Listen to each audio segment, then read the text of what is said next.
Hi everyone, my name is Jan Wegener and welcome back to the Early Bird Photo News. It's a big day today because Canon has finally released the R1 and the R5 Mark II. And I have exclusive field experiences to share with you when it comes to things like buffer, rolling shutter and also pre-capture. And we will also look at why you will likely need a lot of new batteries. If you're in the market for an R1 or an R5 Mark II or maybe some other camera, make sure that you check out the pre-order links that I've linked for you down there in the description. They won't cost you anything extra, but support the channel.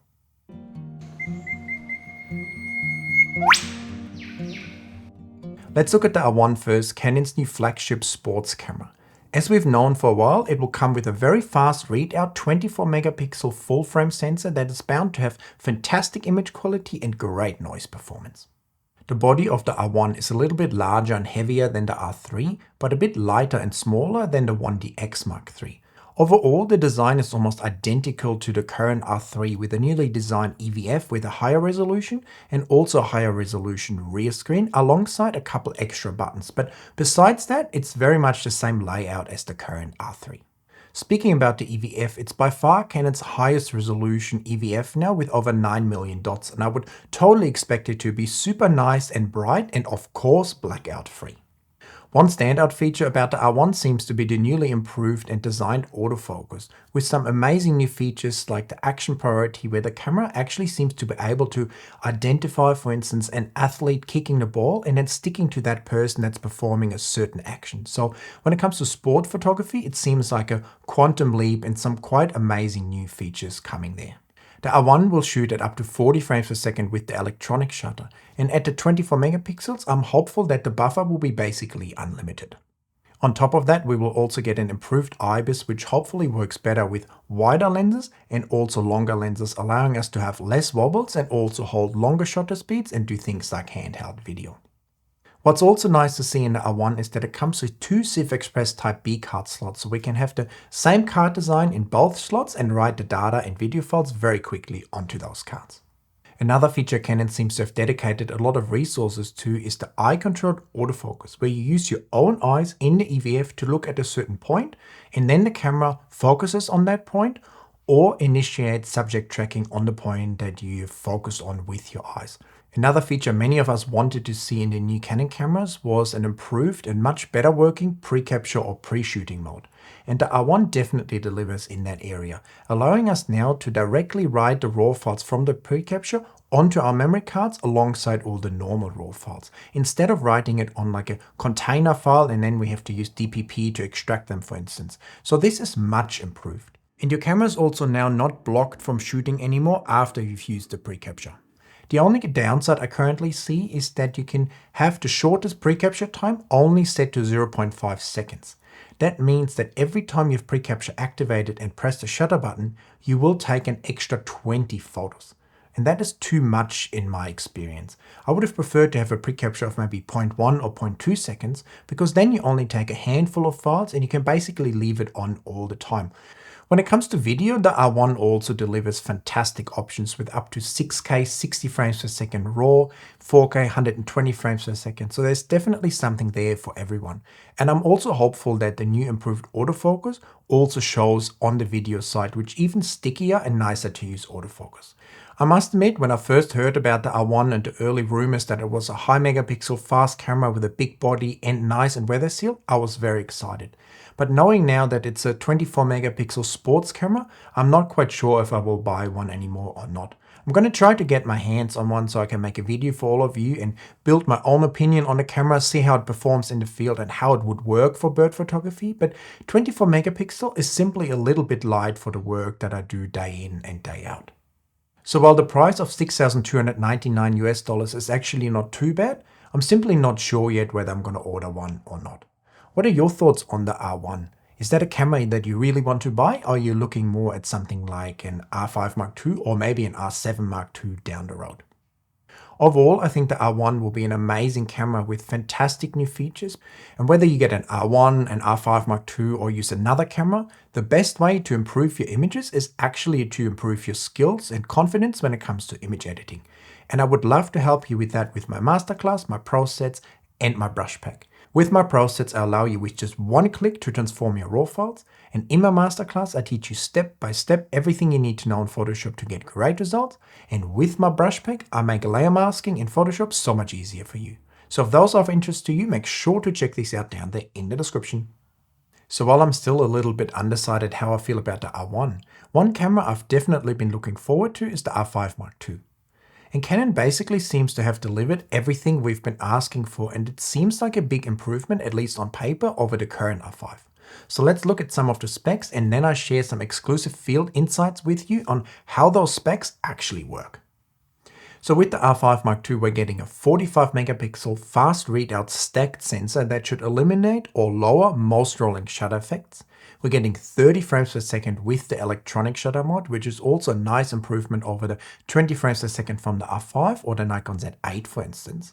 On top of that, from what I've read and heard, it seems like that the R5 Mark II can shoot 14-bit RAW files in all modes, unlike the current R5 that's limited to 12-bit RAW in the electronic shutter mode, so that should be a big improvement in image quality. We're also getting a better and improved IBIS, no more 29:59 record limit, and hopefully less overheating with some newly designed outlets on the body that should help to dissipate the heat and not make the camera overheat so quickly. When it comes to the card slots, the R5 Mark II still will have one SD and one CIF Express Type B card slot.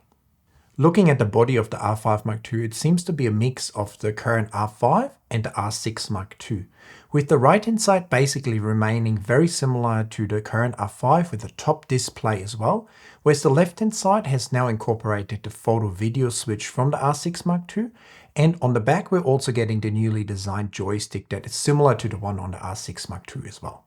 Besides these small changes, we're also getting a much bigger EVF.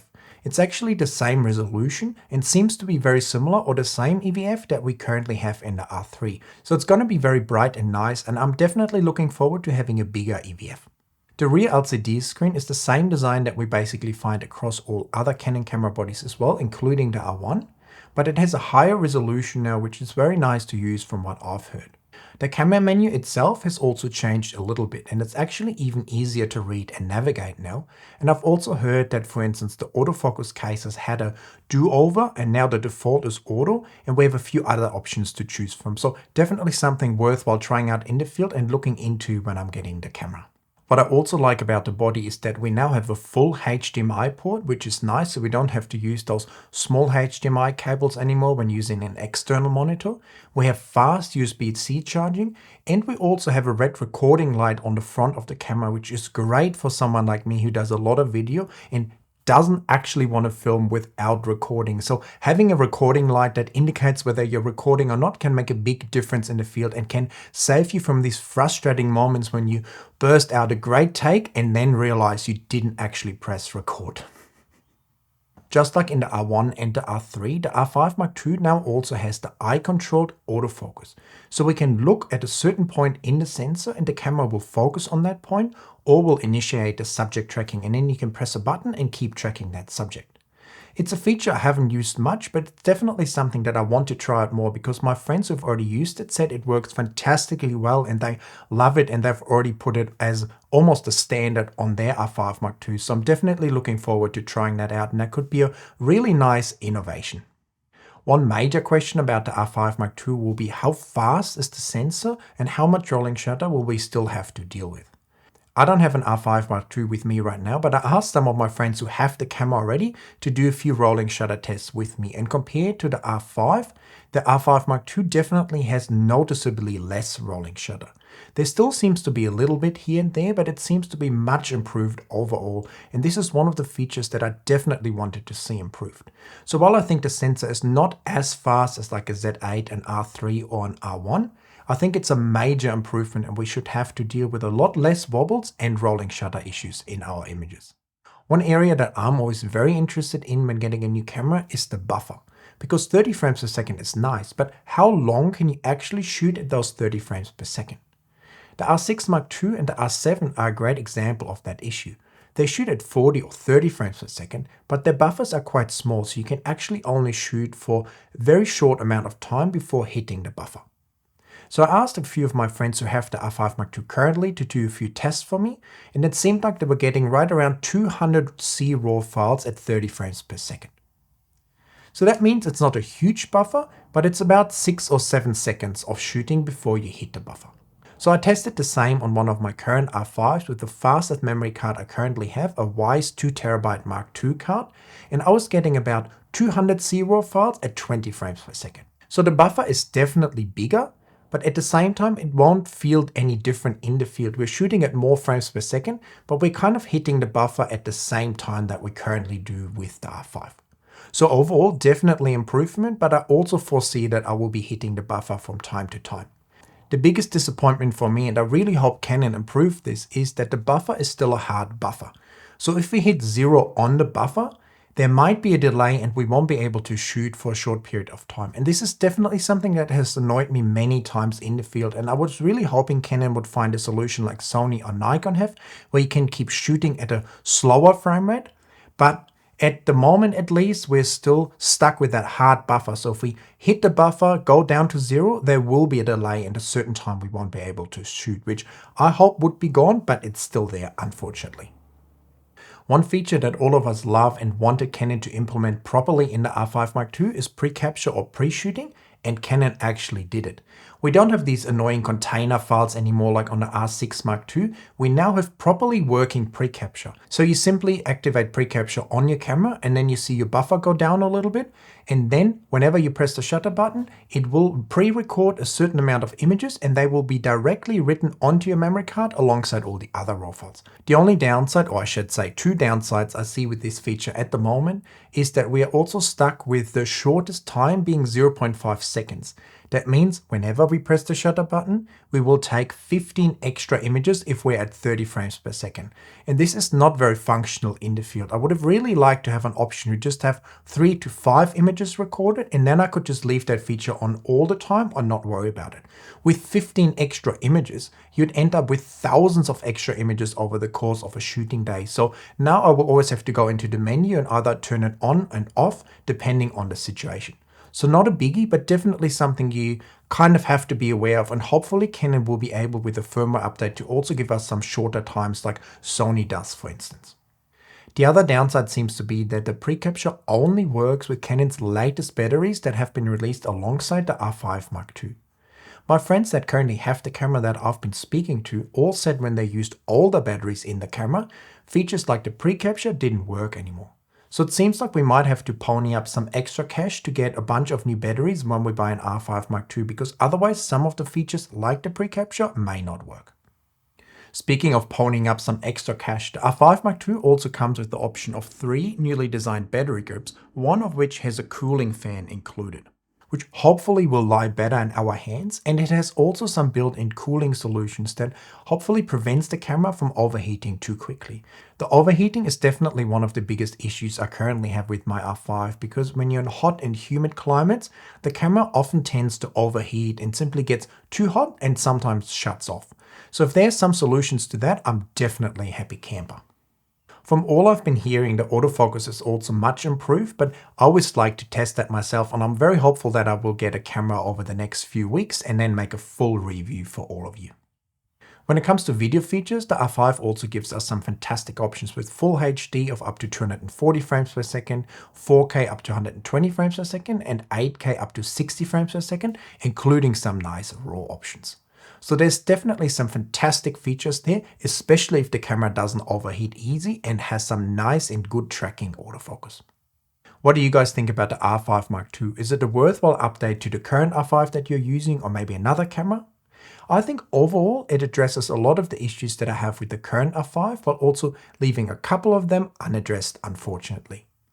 But I think some of the features like the bigger viewfinder, higher frames per second, less rolling shutter will definitely help me in the field. So I went ahead and pre-ordered a camera, battery grip, and a few extra batteries.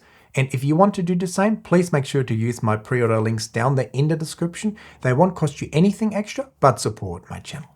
When it comes to the price, the R5 Mark II comes in $2,000 less than the R1 at $4,299, which is a little bit dearer than the Z8, for instance. So what do you guys think about the R5 Mark II and the R1? Boring? Exciting? Are you going to order one? Is it too expensive? Let me know in the comments. Also give me a thumbs up for this video. Check out my channel membership and hit that subscribe button, and I will see you guys in another video very soon. Bye!